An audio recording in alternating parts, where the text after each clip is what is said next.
Hello and welcome my to channel law official. इस video में हम डिस्कस करेंगे incoming and outgoing partner.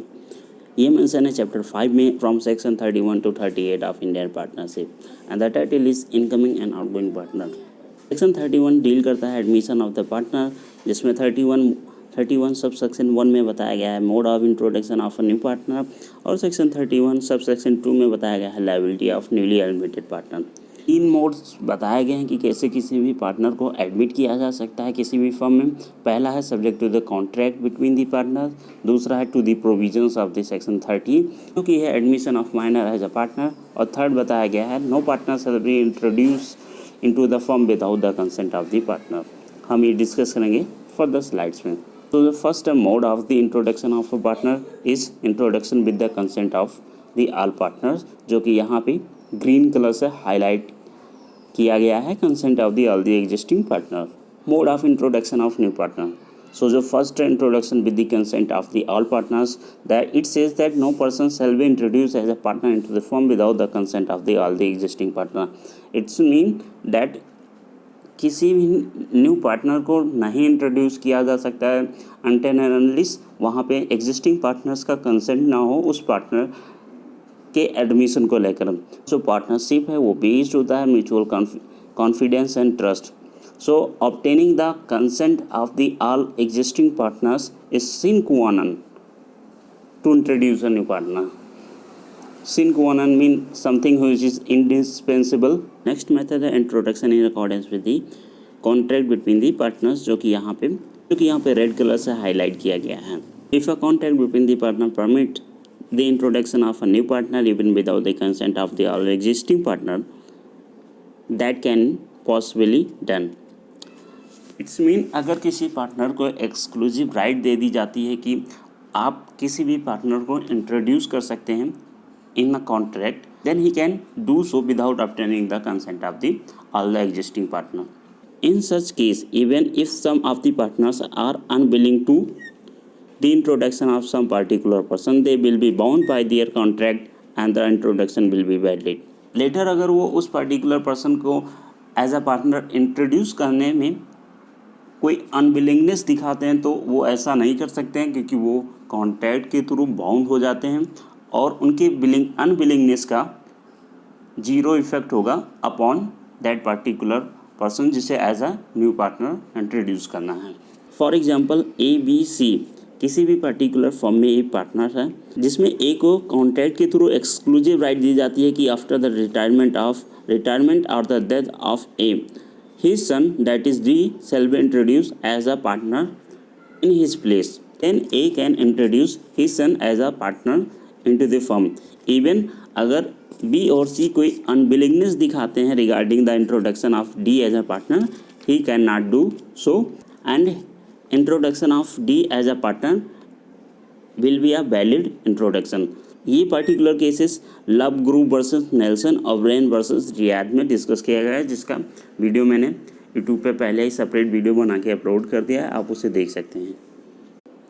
So जो थर्ड मेथड है वो है introduction of the minor into the firm as a partner, जो यहाँ पे ग्रीन कलर से हाईलाइट किया गया है the provisions of the section 13, जो कि डील करता है introduction of a minor into the firm. हमने एक केस पढ़ा था कॉन्ट्रैक्ट में मोहरी बीबी वर्सेस धर्मोदास घोष, जिसमें कोर्ट ने कहा था कि a contract with minor is void एविन्यू। सो हम ये जानते हैं कि जो पार्टनरशिप है वो भी बेस्ड होता है कॉन्ट्रैक्ट पे। अपॉन दिस हम ये कंक्लूड कर सकते हैं कि कोई भी पर्सन माइनर के साथ एक पार्टनरशिप या फर्म नहीं क्रिएट कर सकता है, बट किसी भी माइनर को एक फर्म में एडमिट किया जा सकता है for the benefit of the partnership. So when a minor is admitted for the benefit of the partner, उसके लिए क्या क्या कंडीशंस हैं। सो जो फर्स्ट कंडीशन है एग्जिस्टेंस ऑफ द फर्म। अगर किसी माइनर को फर्म में एडमिट करना है तो उसके लिए जो ज़रूरी चीज़ है वो कि वो फर्म एक फर्म का एग्जिस्टेंस में होना बिफोर किसी भी माइनर को एडमिट किया जाए फर्म में। जो सेकेंड कंडीशन है वो है consent of the all the partners.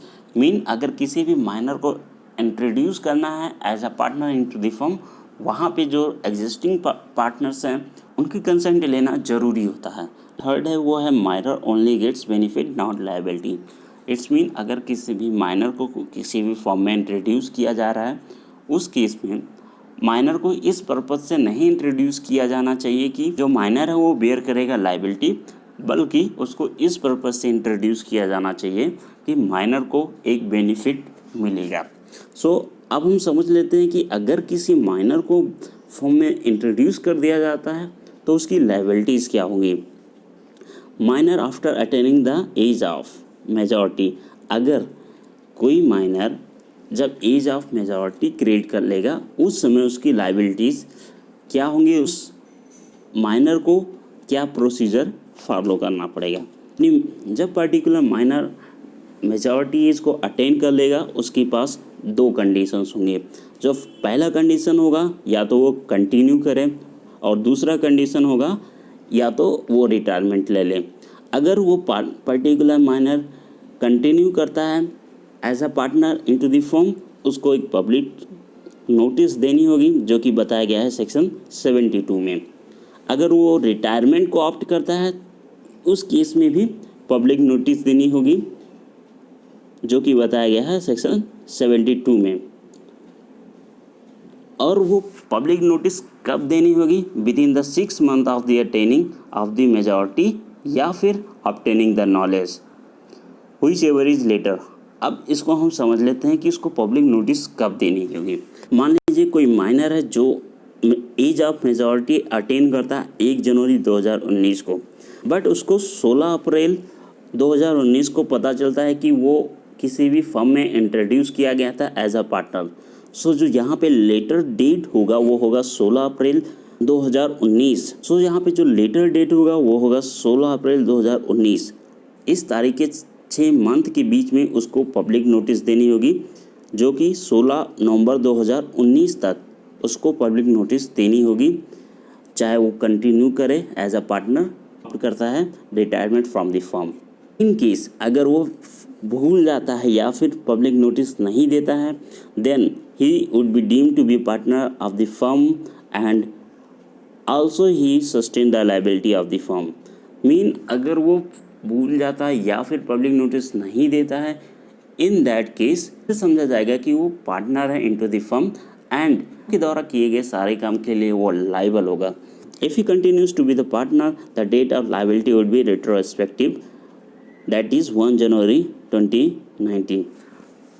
It's mean अगर वो कंटिन्यू करता है being a partner into the firm, so अगर लेटर उसकी कोई लाइबिलिटीज़ अराइज होती है तो उसकी जो लाइबिलिटी होगी वो रेट्रोस्पेक्टिव देखी जाएगी, मतलब उसको एज अ पार्टनर माना जाएगा फ्रॉम 1 जनवरी 2019। इट्स मीन 1 जनवरी 2019 के बाद जितनी भी एक्ट होंगे फर्म की या फिर कोई लाइबिलिटी इनकर करता है फर्म, उसके लिए उस पर्टिकुलर माइनर को भी रिस्पॉन्सिबल ठहराया जाएगा या माना जाएगा। अब हम डिस्कस करेंगे liability of incoming partner. Section 25 कहता है अगर कोई भी पर्सन पार्टनर है किसी भी फर्म में तो वो लाइबल होगा severally as well as jointly for the act of the firm. But section 31 sub section 2 कहता है कि अगर कोई पर्टिकुलर पर्सन इंट्रोड्यूस किया गया है किसी भी फर्म में as a partner, then he would be not be liable for the act done by the firm before the admission. But जो लाइबिलिटी होगी वो शुरू होगी जिस दिन उससे वो partner as a partner admit किया जाएगा इनटू द फर्म। मान लीजिए 1 जनवरी 2019 को एक फर्म किसी बैंक से लोन लेती है और 2 जनवरी 2019 को एक person as a new partner admit किया जाता है। सो जो यहाँ पे न्यूली एडमिटेड पार्टनर होगा वो नहीं लाइबल होगा for the act of the firm जो उसने 1 जनवरी 2019 को बैंक से लोन लिए थे।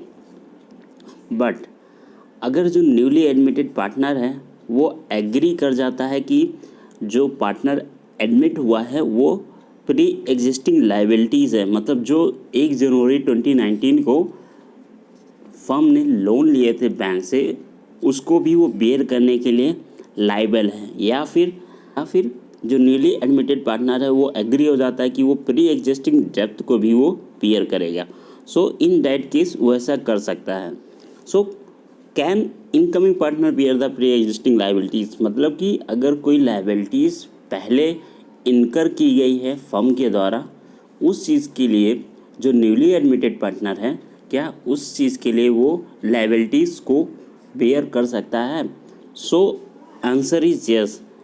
If he makes such an agreement with the को partner, the same will be binding only between him and co-partner, and the third party cannot take the advantage of the such agreement.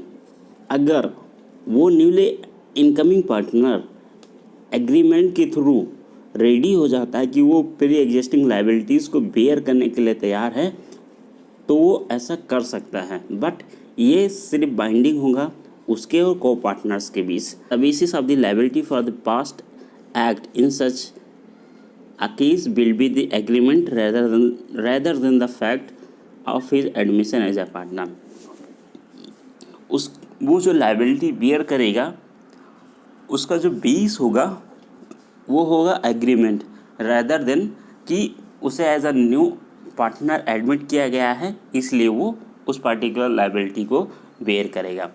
So agreement के through कोई भी partner या incoming partner pre existing liabilities को bear कर सकता है।